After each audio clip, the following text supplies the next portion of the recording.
Have you ever looked at your bank account right after paying your mortgage and felt your heart just sink? It is a terrifying feeling when you realize you have a beautiful roof over your head, but almost nothing left in your pocket for a decent meal.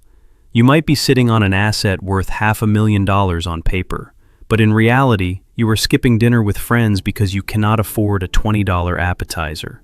Welcome to the world of being house poor in 2026. It is a trap that is catching more people than ever before. My name is Siraz Patwari, and I want to welcome you to the channel. If you find this information helpful today, please do me a huge favor and hit that subscribe button. It really helps me keep sharing these financial deep dives with you. Seriously though, why are so many smart people going broke just to own a piece of land? We have been told our entire lives that buying a home is the ultimate financial move. We are told it builds equity and provides stability. But here is the secret nobody wants to talk about. If your house is eating 60% of your paycheck, it is not an investment anymore. It is a cage. Let's look at what is actually happening in 2026. The housing market has essentially lost its mind. In most major cities, you are lucky to find anything decent for under $400,000. Even in the middle of nowhere, prices are hitting levels we have never seen. The days of finding a solid starter home for 150 grand are long gone. So, what do people do? They panic. They feel like if they don't buy now, they will be locked out forever. They make massive compromises. They put down tiny down payments. They stretch their monthly budgets to the absolute breaking point. They tell themselves it is worth it because they are not throwing money away on rent. But are you really building wealth if you are one broken water heater away from total bankruptcy? Think about the old school rule of thumb. Financial experts used to say your housing costs should stay under 28% of your gross income. If you made $75,000 a year, your house should cost you about $1,700 a month. That sounds reasonable, right? But in the real world right now, people are ignoring that rule entirely. I know people spending half or even 60% of their income just to keep the lights on. They are not just bending the rules, they are obliterating them. Why is this happening? It is because housing prices have completely detached from what people actually earn. Over the last decade, incomes have grown a little bit, but housing prices have doubled or even tripled in some areas. The math simply does not work anymore, yet the psychological pressure is still there. Our parents told us renting is a failure. Society tells us that owning a home by age 30 is a badge of success. So, we take on these massive debts.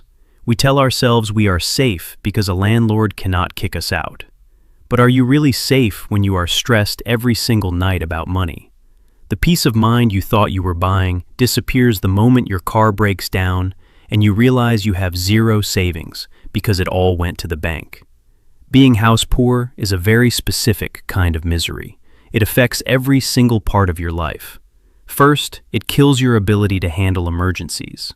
When 50% of your money goes to the mortgage and another 40% goes to taxes, food, and utilities, you have nothing left for a rainy day. Every unexpected bill becomes a massive crisis. You end up putting a dental procedure or a car repair on a credit card. Then that debt starts to grow. Before you know it, you are in a downward spiral that is almost impossible to escape. Then there is the career trap. This is something people rarely consider before they buy. When you are financially stretched that thin, you lose your freedom to make moves. You cannot quit a toxic job because you need every cent for that mortgage payment. You cannot take a risk on a new business idea. You are essentially wearing golden handcuffs. Your employer knows you cannot leave. You are locked in survival mode while you try to act like you are thriving. And let's talk about the wealth you think you are building. While you are struggling to pay the bills, you are probably investing $0 into the stock market. You are missing out on the power of compound interest. Sure, your house might be going up in value, but you cannot eat that equity. You cannot use it to pay for groceries unless you sell the house or take out more debt. Compare that to someone who rents a cheaper place and invests $500 a month into a retirement account for 20 years.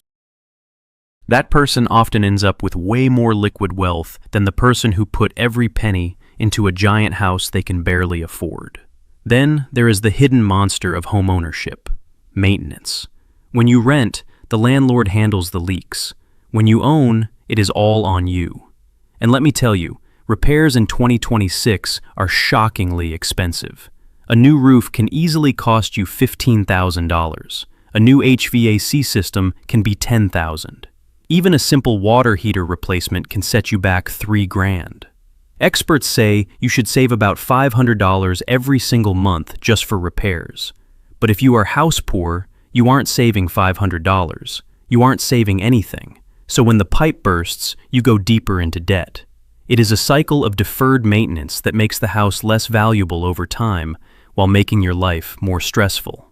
This stress is not just a number on a page. It affects your health. It affects your relationships. Research shows that financial anxiety is a leading cause of divorce and even early death. You aren't sleeping because you're worried about the next thing that might break. You are irritable with your family. You withdraw from your friends because you can't afford to go out.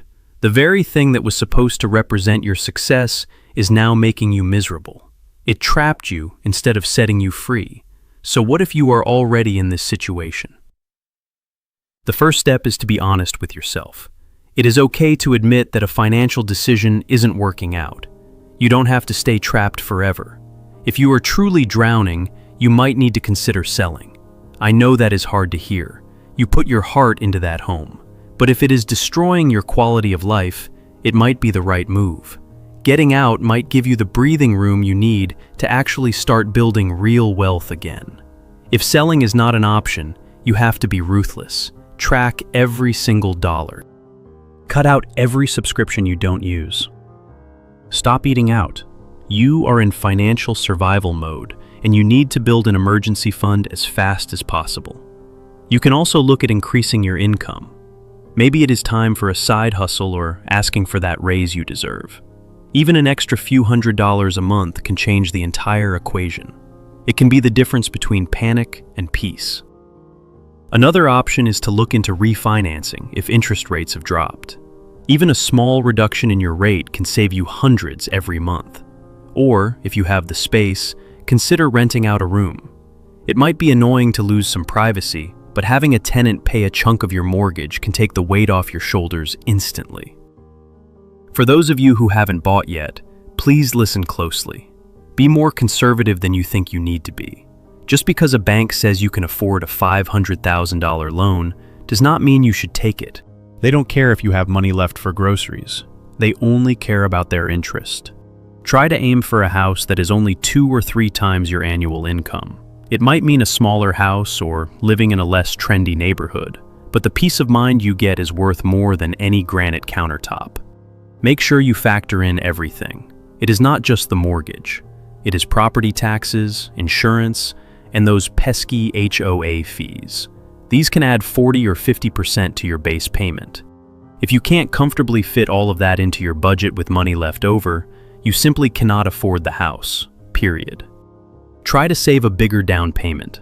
Putting down 20% instead of 3% changes everything. It lowers your payment and gets rid of private mortgage insurance. And most importantly, build an emergency fund before you buy. You need 3 to 6 months of expenses sitting in the bank. This is the buffer that keeps you from becoming house poor when life inevitably happens. Home ownership can be a wonderful thing, but only if it fits your life.